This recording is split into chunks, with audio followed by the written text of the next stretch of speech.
It says, thus saith the Lord, Yahweh Bashem Yahushai, when the whole earth rejoiceth, I will make thee desolate. So when the whole earth rejoiceth, the Lord said he's going to make you Edomites, desolate. Because you're going to suffer hardcore slavery for 1,000 years. But you're also going to be exterminated, extinguished from the planet Earth as a people. You will no longer be recognized as a nation of people on the planet Earth ever. There will never be any mention of the Edomite except for in the Bible.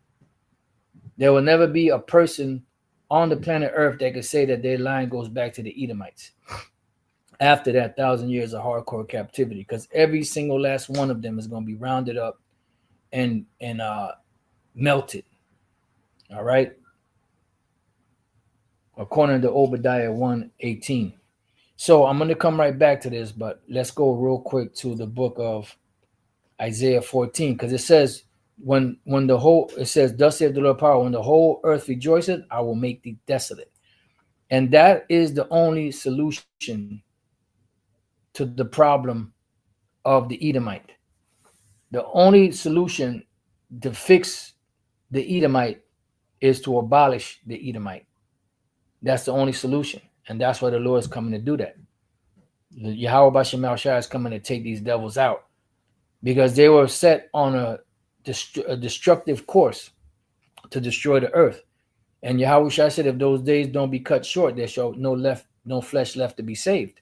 But for the elect's sake, those days shall be cut short.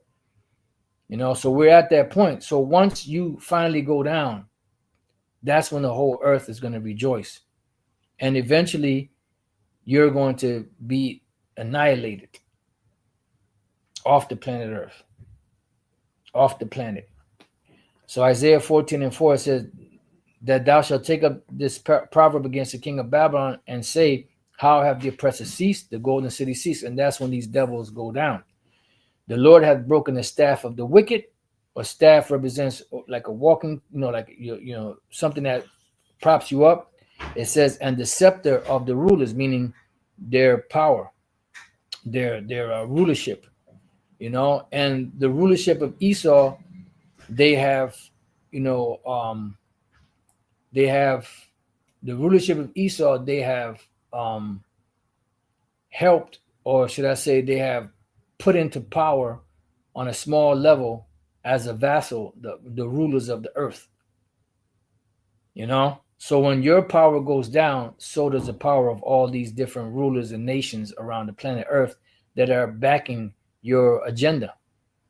It says, he who smote the people in wrath with a continual stroke, he that ruled the nations in anger, is persecuted and none hindereth. Why? Because it's the time of your visitation, the time when you go down, you Edomites. It says the whole earth is at rest. When you go down, when you're put back into subjugation. That's why it says that when the beast had that deadly wound, they couldn't deceive the world anymore. The world got a little break for a period of 1,000 years plus when these devils went down. This is why you didn't have, you still had wickedness going on the earth, but not on the level that you have today with these devils.